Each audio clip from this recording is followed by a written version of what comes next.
All bad things finally come to an end, and so is this forgettable season for we Manchester United supporters. But whereas there won't be any awards, because I mean, what's there to reward these players for this season? Well, there are some players, at least five of them, who have been outstanding from the mostly bad lot. Here is my top five list of the one eyed among the blind. Welcome to the United Hotspot. My name is Webb. You can comment in this video. You can debunk my list. You can edit it. You can change the order. I'm going to give it to you the way I see it from number five to number one. Who are the best Manchester United players this season? I'll start off with number five. And I know this one can divide opinion, but for me, Diogo Dalot has been one of our best players this season. Fifth best player for me, because from the start of the season, you remember when Bissaka started the season injured. He was just returning from injury. I remember the first game we had at Old Trafford this year. He was just returning from a long injury layoff because he was our first choice right back at the time. Remember, we also had injuries in the left back position. Diogo Dalot sees an opportunity and steps up, and consistently, Dalot has been playing and improving for the larger part of this year. Honestly, we would be unappreciative for us not to commend Dalot for how he has shifted both on the right and on the left when he's called upon. In that, right now, people are looking at him as our preferred left back. That if we don't sign a left back, let's bring a right back, Frimpong, and Dalot becomes our main left back. That's how impressive this guy, who was the laughing stock of Man United, has become. So for me, number five, it's Diogo Dalot. Number four, Scott McTominay. Now I know, yeah, I know Scott McTominay is not the most popular United player. Many of you supporters feel he's not good enough to play for Manchester United. And of course, look, I'm not saying you don't have a point. Well, his talent is questionable, that we know, but not his heart. But this particular season, I think he has got to be listed among our best performers because his goals, mostly off the bench, have contributed more than 12 points for Manchester United single-handedly. So imagine, where would we be? We're eighth now. Where would we be without these Scott McTominay goals? Honestly, where would we be? Think about it. No wonder Eric Ten Hag has trusted him with the captain's armband in games where he's fit and Bruno Fernandes isn't. So for me, kudos to Scott. But regardless, I don't see him staying beyond this season unless we fail to get a good buyer, which I don't think. I think there are clubs out there that will be coming and inquiring about Scott because if West Ham wanted him last season, there should be another club that wants him this season, don't you think? So number four for me is Scott McTominay. Now, number three. I'm torn between number three and number one in terms of order. I know who they are, but in terms of order, but let me give number three to my beloved Kobe Maino. Now, yes, I know probably should be number two, but this is why I put him number three. Came a bit later. He arrived a bit late for Man United to come and cement himself because, of course, injury mostly. But when he came, he proved his importance because he single-handedly turned down the fate of Man United. He turned down what was a sinking ship to give it stability. We looked firm in the middle. I mean, and he was only 18, guys. I mean, this boy has been the revelation of global football this year. Him and Cole Palmer have been the two revelations of global football this year. Of course, Amad Diallo is becoming a late one. And of course, you can blame Eric Ten Hag for that because the world should have seen this Amad Diallo way longer than that. But Kobe has been impeccable for Manchester United. No wonder England's national team boss Gary Southgate had to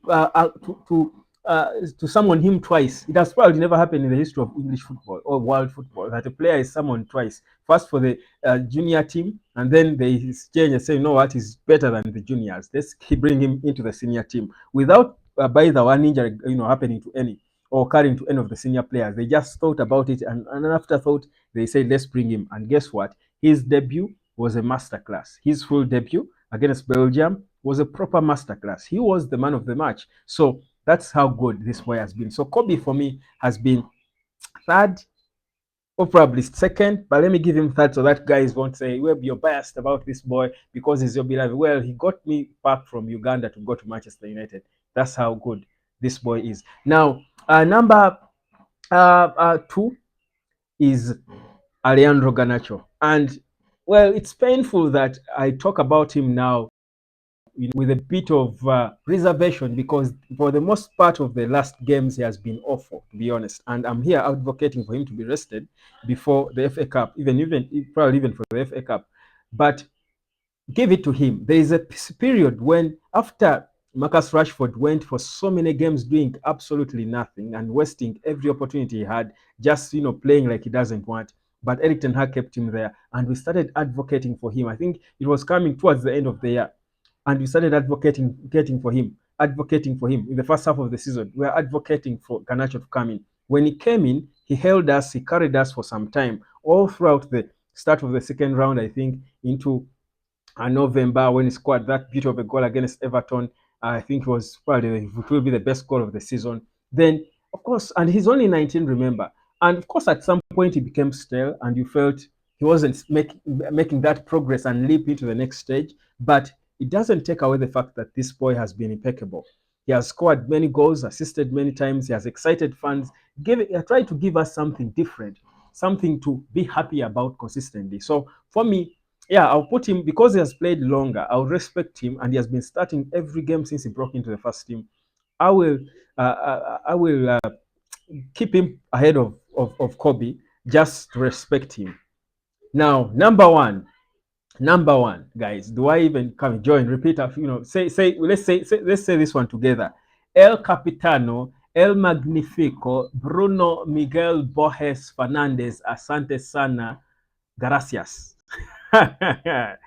Captain Fantastic. What a man.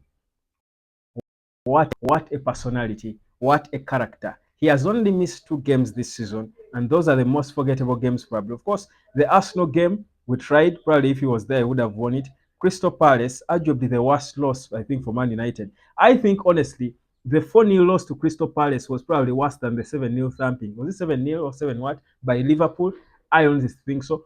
Because, man, we looked so terrible losing to Crystal Palace like that. It's okay for Liverpool to put Jurgen Klopp's prime Liverpool to beat you by 7 goals, but not Crystal Palace. But boy, Bruno has been there. He has been fighting. He has been running. He has been panting. He has had some bad games personally, and we've called him out for them. But in every game, there is no single day you can say Bruno did not show up. Like, he did not come knowing which badge is stuck on his chest. Indeed, he even went on to earn the captain's armband. And of course, not so many of us thought he was the best pick. But later on, we can realize now and see he was probably the best pick. Eric Ten Hag was spot on, because all the other players we thought could have deserved the captain's armband. And of course, not that Bruno doesn't have his disquiets in terms of leading and his mourning and all, but in terms of how important he is in lifting up the team, Manchester United without Bruno is like a club from some village from back in my country where I come from, some terrible village. That's how bad Manchester United is without Bruno. What a captain, leading by example. No wonder he was beginning to grow frustrated, because Ineos did not seem to show, that desire to keep him. And he said, if they don't want me, I will go. And when the speculation started, they had to call an emergency meeting. I want to assume, well, this is not a fact, to assume even Sir Jim Ratcliffe was involved, either put on Zoom on a call to speak to him as well. Tell him, you know what? We need you. We need you, Bruno. We don't need Bruno Fernandes. Let's respect him. That's my top 5. Drop down in the comment section and let me know, who would you remove? Who would you add? My name is Webb. This is the United of Sport. Subscribe.